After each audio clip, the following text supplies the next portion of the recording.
जब भी मुझे नॉर्मल फोर्स ड्रॉ करने के लिए बोला जाए तो मैं यहाँ पे क्या करूंगा, नॉर्मल फोर्स के लिए अलग अलग उसको ड्रॉ करूंगा।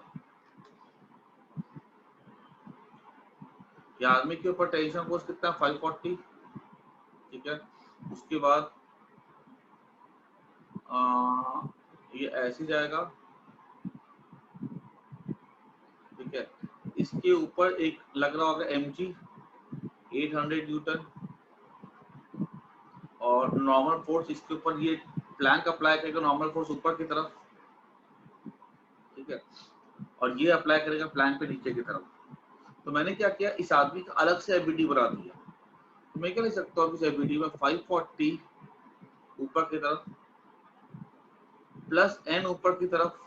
What is this n? n is the force exerted by the plank on the man, ठीक है। mg नीचे की तरफ -800। ये क्या हो गया, इसके ऊपर नेट फोर्स हो गया ना 540 ऊपर प्लस नॉर्मल ऊपर माइनस इसका वेट 800। ये सब फोर्सेस का रिजल्टेंट क्या हो जाएगा, m इंटू ए। अब ये m कितना है 80 है, into a. What is acceleration इसका, तो आंसर इज 2।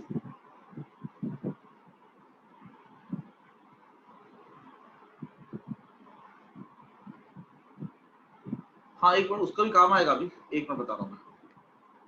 यहाँ पे अच्छा, यहाँ पे एक ऊपर और कौन सा फोर्स लग रहा है देखो, तो टेंशन लगा रहा है मैंने, ये तो टेंशन लगाया मैंने। आ,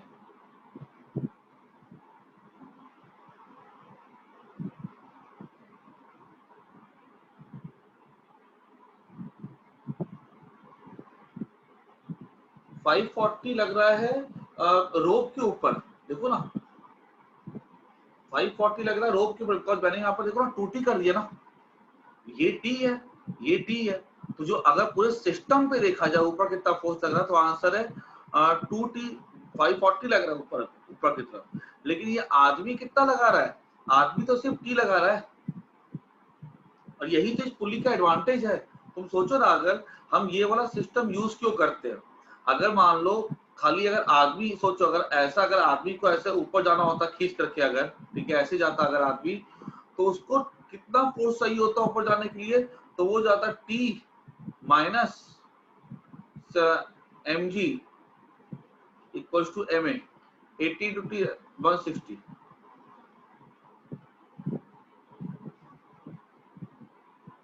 अगर पता है, अगर आदमी ऐसे चढ़ता ना डायरेक्टली रोप पे बिना विदाउट यूजिंग पुली, खाली एक ऐसे रोप होती, तो उसको 1760 न्यूटन फोर्स चाहिए होता ऊपर चढ़ने के लिए। लेकिन पुली का अरेंजमेंट हो रहा है साथ साथ, इसलिए वो जो फोर्स है वो काफी कम हो गया है। जो फोर्स इतना चाहिए होता है, अभी सोचो वो फोर्स खाली उसको 540 न्यूटन चाहिए होगा। तभी तो पुली यूज करते हैं। पुली हमारे प्रैक्टिकल लाइफ को क्या करती है, आसान करती है। जहां फोर्स की रिक्वायरमेंट इतनी बड़ी होती है, वहां पर फोर्स की रिक्वायरमेंट को वो कैसा कर देता है, छोटा कर देता है। आ रही मेरी बात समझ में, करके देखो। बंदर वाला सवाल था ना, क्या है, ऊपर टेंशन होगा नीचे mg होगा, तो t माइनस mg, ठीक है। m कितना हो जाएगा यहाँ पे, t माइनस mg। अगर मैं यहाँ पे लिखूं तो इसको t माइनस mg, mg कितना हो गया यहाँ पे, अगर 80 kg का होता 800 लिखता, इक्वल टू ma। ma हमारा हो जाता है 80 इंटू 2 दैट इज 160। तो t हमारा हो जाता 960। इतना चाहिए होता अगर आदमी चढ़ता बिना पुली के। लेकिन जब पुली लगा करके ऐसा सिस्टम बना दिया हमने, तो कितना चाहिए हमको फोर्स, आदमी को कितना लगाना, 540 चाहिए। ये फोर्स कम है, ये फोर्स बड़ा है, ठीक है।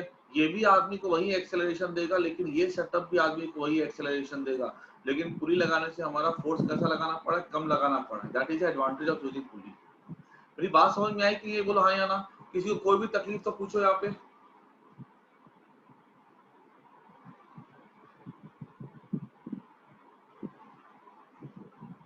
समझ में आ रहा कि नहीं आ रहा?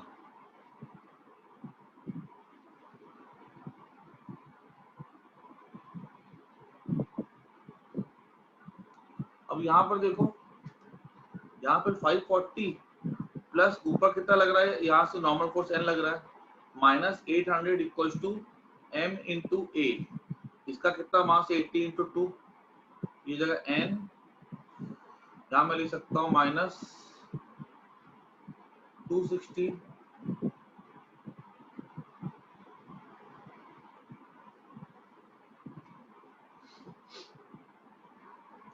इंटू यहाँ पे क्या करता मैं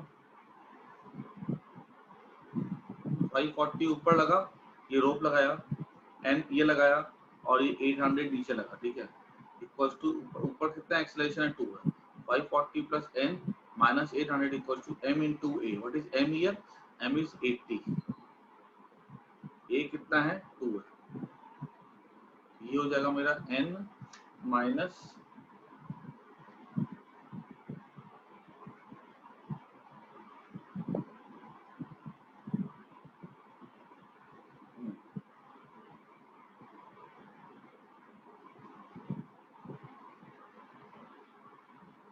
e ऊपर लगा, ठीक है, प्लस n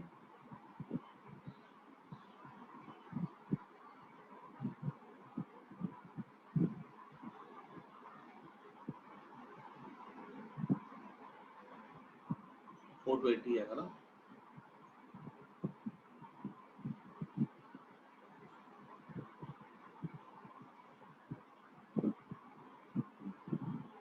सबको सवाल समझ में आया कि नहीं आया?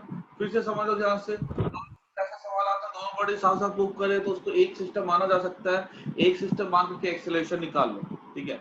अगर हमको बीच का कोई इंटरनल फोर्स निकालना है, जैसे कि नॉर्मल फोर्स हो गया, तो हमें उसको ब्रेक करना पड़ेगा अलग अलग पार्ट में। क्लियर हो गया? अभी सुनो, ये सवाल में किसी को कोई भी दिक्कत हो तो पूछो मेरे से दोबारा, कोई दिक्कत नहीं, मैं फिर से बताऊंगा। इसके बाद वाला सवाल जो है ना सबसे बन जाना चाहिए खुद से। इसके बाद वाला सवाल सबको खुद से बनाएगा। कहीं कोई दिक्कत हो तो पूछो इसमें।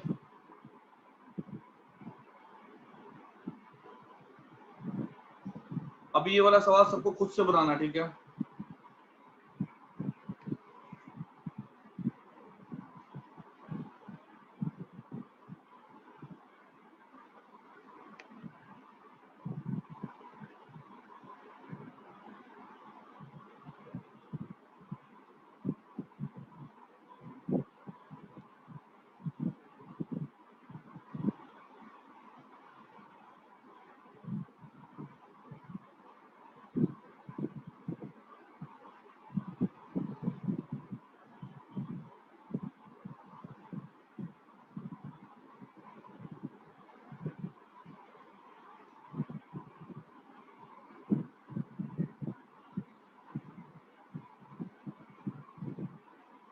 यहाँ पर ऐसे तो दो पुलिस है,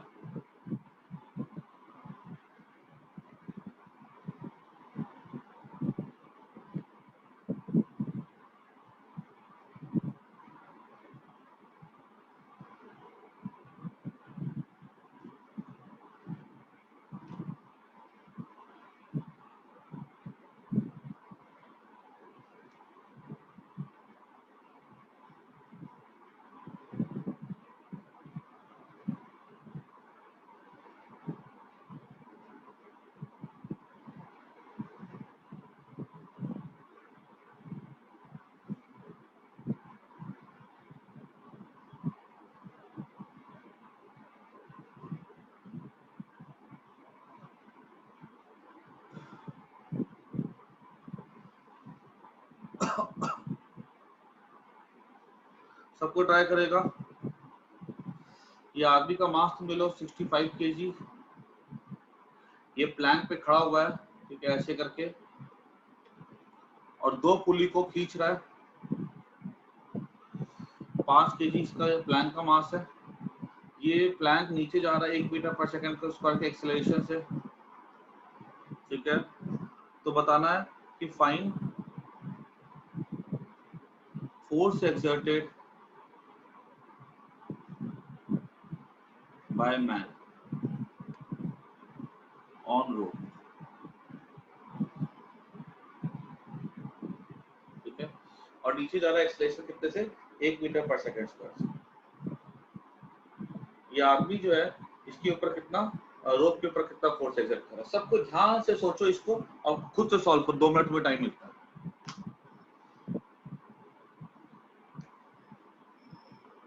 सबको आंसर देगा। हमें निकालना रोप पे टेंशन है, force exerted by man on the rope मतलब क्या होगा, टेंशन निकालना है।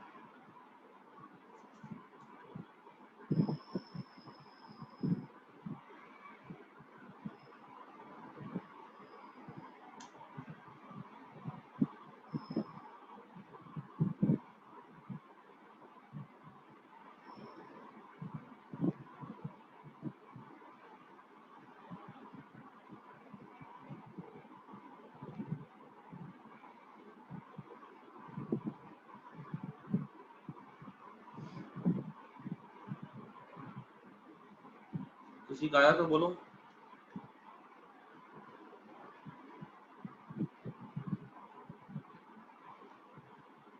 ये रोप है, ठीक है, इसको आदमी पे हाथ से नीचे खींच रहा है।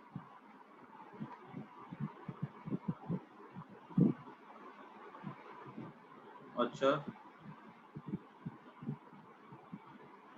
बैंड रोप बैंड नहीं है, ये आदमी है उसका, हाथ है उसका। रोप भी तो रोप फोर्स को सीधे ऐसे लगा रहा है नीचे।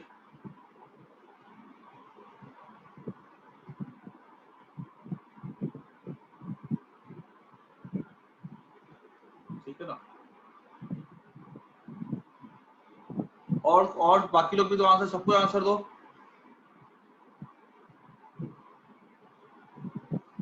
ओके, बाकी लोग भी तो आंसर।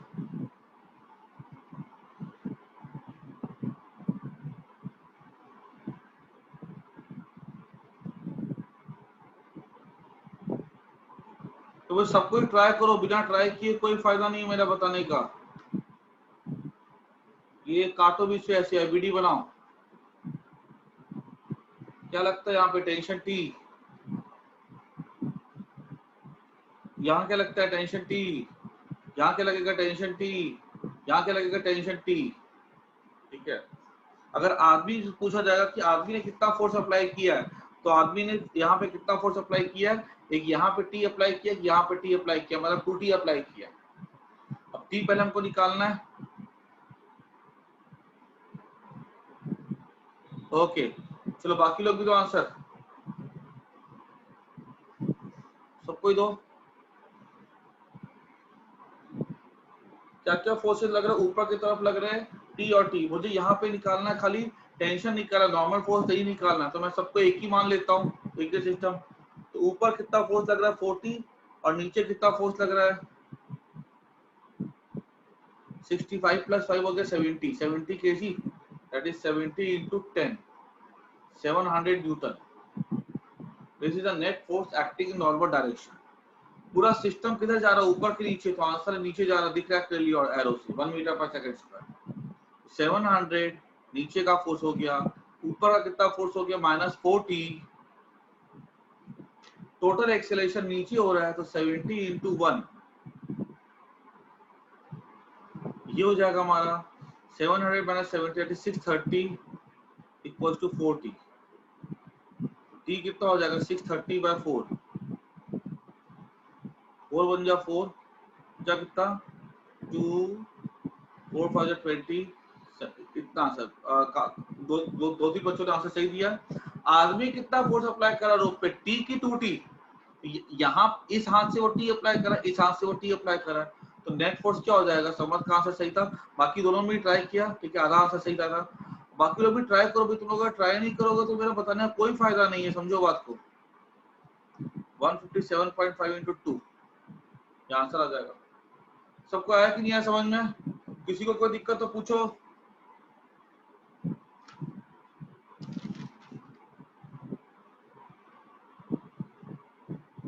आगे बढ़ते हैं,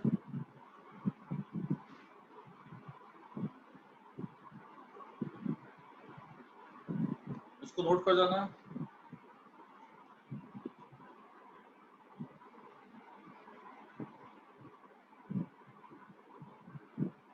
आगे बढ़े, नेक्स्ट सवाल। तो अब हम लोग थोड़ा सा नया टॉपिक पे आते हैं, इस टॉपिक का नाम है स्प्रिंग।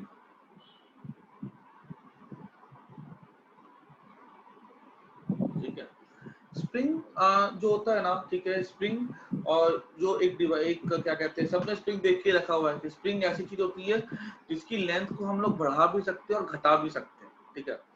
जब हम स्प्रिंग की बात करते हैं तो हमारे स्प्रिंग में दो चीजें होती है, नया टॉपिक है, ठीक है, ये स्प्रिंग्स। और स्प्रिंग टॉपिक जो है ये हमको पढ़ना है, एसएचएम चैप्टर में भी पढ़ना है हमको, ये पढ़ना है क्या कहते हैं इसमें इलास्टिसिटी चैप्टर में पढ़ना है, ठीक है। और यहाँ पर भी हम स्प्रिंग के बारे में थोड़ी सी नॉलेज गेन करेंगे। स्प्रिंग के बारे में हमको दो चीजें सीखनी है, एक तो होता है इसके पास नेचुरल लेंथ,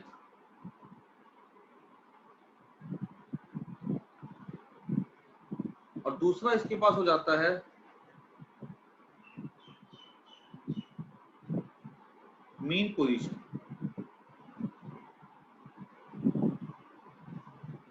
अगर हम बात करते हैं ना इसकी नेचुरल लेंथ की, तो जैसे कि मान लो हमारे पास कोई ऐसे कोई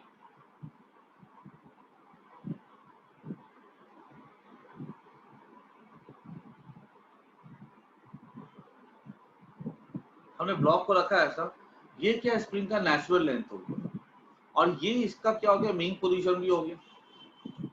नेचुरल लेंथ मतलब हमने स्प्रिंग पे कोई भी तरह का फोर्स नहीं अप्लाई किया है, तो जो भी उसकी लेंथ होगी ना उसको हम कहते हैं नेचुरल लेंथ। उसके बाद मीन पोजीशन क्या हो जाती है, मीन पोजीशन मतलब स्प्रिंग का वो पोजीशन जहां पर कि वो ब्लॉक के ऊपर लगा रहा हो जीरो फोर्स, इसको ऐसा रखा तो यहाँ पे ये क्या होगा, इसका मीन पोजीशन हो गया।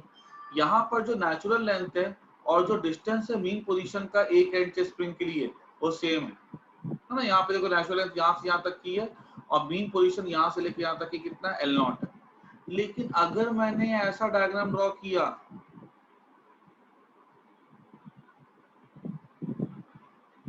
ठीक है, ये मेरा था स्प्रिंग का नेचुरल लेंथ यहाँ था, लेकिन मैंने यहाँ पे एक वेट को हैंग कर दिया जिससे कि ये स्प्रिंग खींच करके लंबा हो गया। कितना लंबा हो गया, मान लो ये खींच करके लंबा हो गया x। अब अगर हमसे ये पूछा जाएगा कि बताओ क्या यहाँ पे स्प्रिंग की नेचुरल लेंथ और जो मीन लेंथ है या जो मीन पोजीशन का डिस्टेंस है दूसरे एंड से वो सेम है, आंसर इज नो। ये देखो ये क्या होगी, यहाँ तक कि इसका था ये L0 था, ये इसका नेचुरल लेंथ था, लेकिन मीन पोजीशन कहाँ पे इसका, यहाँ पर है, ठीक है। यहाँ पर क्या इसका मीन पोजीशन है, ये मीन पोजीशन जो है ना अगर हम कंपेयर करें नेचुरल लेंथ से तो वो x नीचे आ जाता है, ठीक है। अब यहाँ पे अगर मैं देखूँ ना इसके बारे में, तो यहाँ पे एक फोर्स लग रहा है mg और एक फोर्स ऊपर लग रहा है kx, तो मैं क्या बोल सकता हूँ kx equals to mg, x क्या हो गया mg/k। इतने से जो स्प्रिंग है ना वो खिंचा करके लंबा हो जाता है। आई बात सबको समझ में? तो तुमसे पता है कभी कभी इजी सवाल पूछे जाते हैं कि find the mean position of the spring, find the increase in length of the spring, ठीक है। जैसे हमसे पूछा जाएगा हम उसको निकाल सकते हैं कि x मैंने बताया था ना कि स्प्रिंग का जो फोर्स होता है, ठीक है, force exerted by spring is given by F equals to minus kx. This is formula for the spring force. ठीक है, this is spring constant.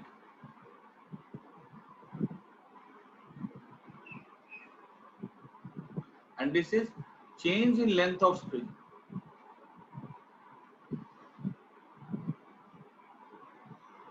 ये हमने सीखा था ना वर्क एनर्जी पावर में, हमने पढ़ा था स्प्रिंग के बारे में कि अगर कोई स्प्रिंग होती है तो वो अंदर कितना फोर्स, जितना ज्यादा तुम स्प्रिंग को खींचते हो ना वो स्प्रिंग उतना ज्यादा फोर्स अप्लाई करती है अंदर की तरफ, रिस्टोरिंग फोर्स। तो चूंकि वो स्प्रिंग, हम स्प्रिंग को बाहर खींचेंगे, स्प्रिंग अंदर की तरफ फोर्स एक्सर्ट करती है, इसलिए यहाँ पे हम नेगेटिव साइन दिखाते हैं, ठीक है। के क्या होता है, स्प्रिंग कांस्टेंट, ठीक है, जो कि मैंने बताया था कि स्प्रिंग कांस्टेंट जिसका जितना ज्यादा होता है उस स्प्रिंग को दबाना उतना ही हार्ड होता है, उतना ही मुश्किल, वो स्प्रिंग उतना कड़ा होता है उसको दबाना उतना ही मुश्किल होता है। यहाँ तक किसी को कोई दिक्कत हो पूछो।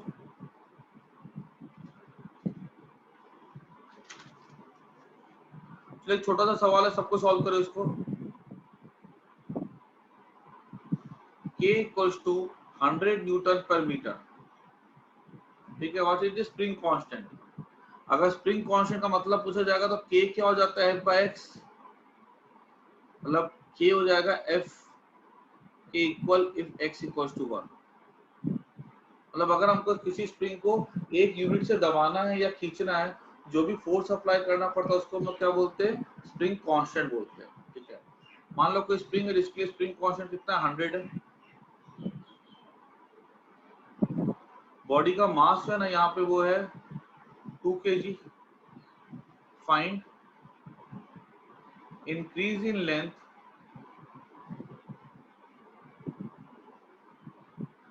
Of spring. फटाफट सॉल्व कर दो इसको। एक स्प्रिंग है जिसका स्प्रिंग कांस्टेंट 100 है, बॉडी का मास है 2 kg, हमने हैंग किया, तो what is the increase in the length of the spring.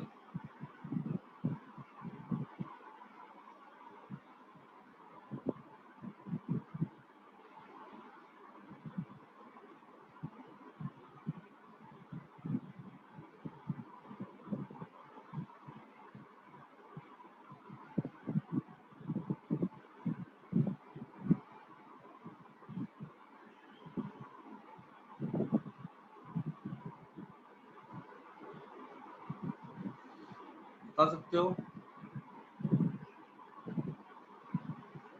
Okay, बाकी सबको आंसर दो, सब लोग आंसर दो।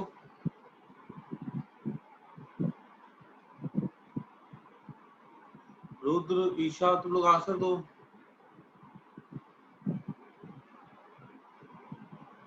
देखो,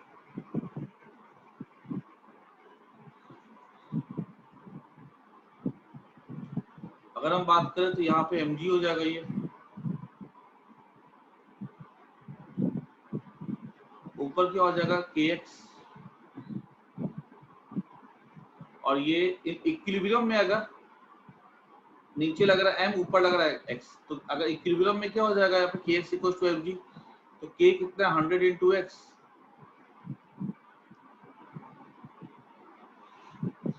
0.2 metre. This is the increase in length of the spring. सबको आगे समझ में?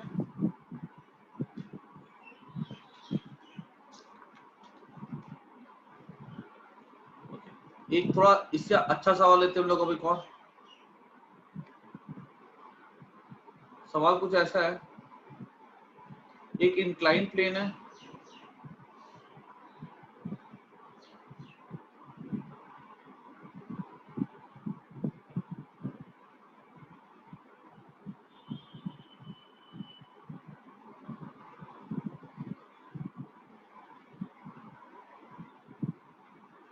यहाँ पे एक ब्लॉक है,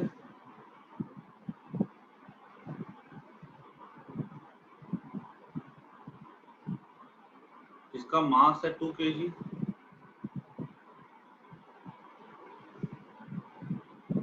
ठीक है, ये एंगल है 37 डिग्री। फाइन, अब वापिस ज्वाइन करना है इसके बाद। ठीक है, fine increase in length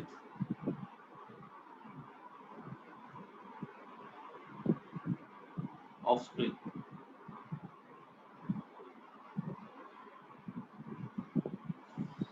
k को ले लो यहाँ पे 100,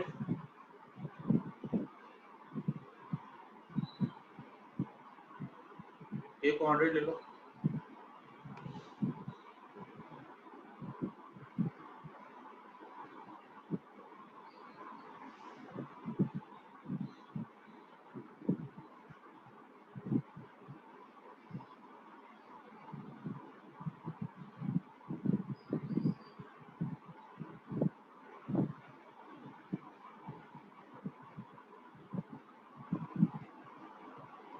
सोचो क्या होगा आंसर इसका। यहाँ पर कितना फोर्स लग रहा है ब्लॉक के ऊपर, मैं तुम्हें एक हिंट दे देता हूँ। यहाँ पे ब्लॉक के ऊपर बाहर से लग रहा होगा फोर्स mg sin 37।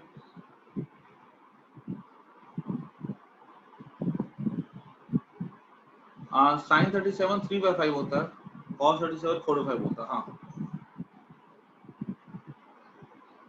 सबको ट्राई करो।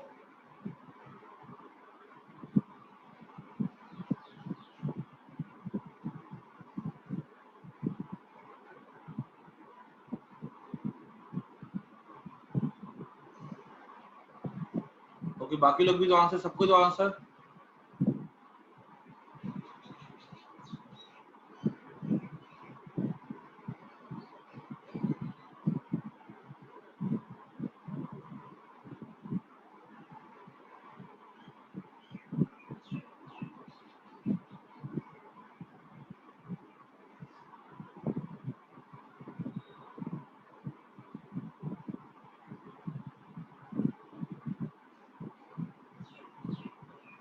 देखो यहाँ पे अगर इक्विलिब्रियम में होगा तो mg sin 37, m कितना 2, g कितना 10, sin 37 हो जाएगा 3/5 इक्वल्स टू kx हो जाएगा। k कितना 100 है इंटू x, 0 0 कट जाएगा ना, 2 5 या 10, x कितना हो जाएगा 3/25 मीटर। इसको लिख सकते हैं ऊपर ऊपर नीचे हमने क्या 100 से मल्टीप्लाई कर दिया तो 12 सेंटीमीटर हो जाएगा, ठीक है, तो 0.12 मीटर। ठीक है, आई होप सबको समझ में आ गया, कोई इस पे कुछ खास बड़ी बात नहीं है। ठीक है,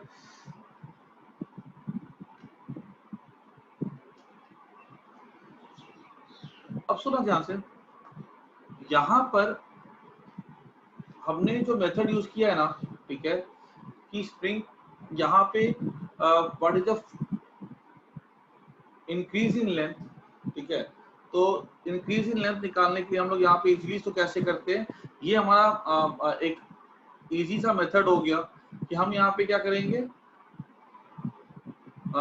जितना भी फोर्स लगेगा ना, ठीक है, उसको हम लोग इक्वेट कर देते हैं kx के साथ, ठीक है, that is equal to the increase in the length of the spring. ठीक है, अच्छा उसके बाद देखो आगे क्वेश्चन अगर ऐसा पूछा जाए अपने से, इफ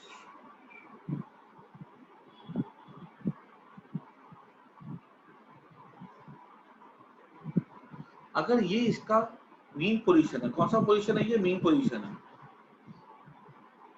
अगर हमने ब्लॉक को मीन पोजीशन से थोड़ा और आगे खिसका दिया, कितना आगे खिसका दिया हमने इसको, यहां से आगे, और लेट से हमने इसको खिसका दिया यहां से आगे और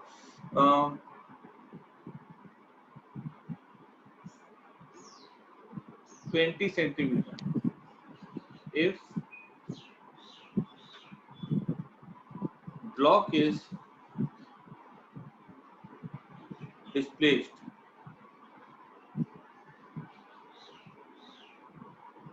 मैं इसको यहाँ पे नहीं करता हूँ, मैं यहाँ पे करता हूँ। प्रीवियस क्वेश्चन क्या था हमारा, देखो तो प्रीवियस क्वेश्चन ये वाला था ना, प्रीवियस क्वेश्चन था हमारा कि इसके पहले वाला जो हमने किया था, हाँ ये वाला K100 का मास 2 kg था, K100 है,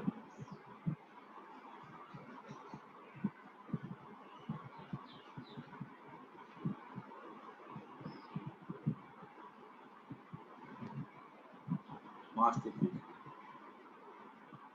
ठीक है, इक्विलिब्रियम में ये ऐसा था, if block is,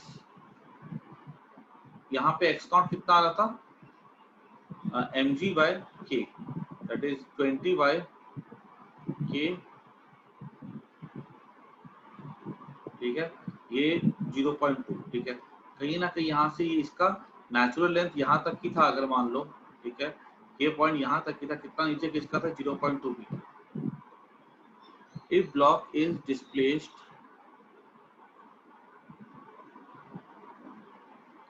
further 0.2 meter from mean position, find acceleration of block। मतलब मीन पे तो है ये, मतलब अभी क्या है, ऊपर जितना स्प्रिंग फोर्स लग रहा है उतना mg नीचे लग रहा है, ये ब्लॉक बिल्कुल से स्टेशनरी है, मीन पर है, ठीक है, यहाँ से मीन से क्या करते हैं, इसको हम लोग और नीचे खिसका देते हैं, ठीक है, और इसको खींचते हैं हम लोग और नीचे लेकर क्या लाते हैं, कितना हम लोग उसको 0.2 मीटर। तो ये पूछा गया है कि अगर हमने इसको 0.2 मीटर और नीचे खिसका दिया तो अब बताओ इस ब्लॉक का एक्सेलरेशन क्या होगा। ठीक है, एक बार ट्राई करो, सबको ध्यान से उस क्वेश्चन पढ़ो एक बार। पहले ये इक्विलिब्रियम पे था, ठीक है, उसको इक्विलिब्रियम से हमने उसको और नीचे खिसका दिया, तो बताना है कि अब कितना होगा ब्लॉक का एक्सेलरेशन।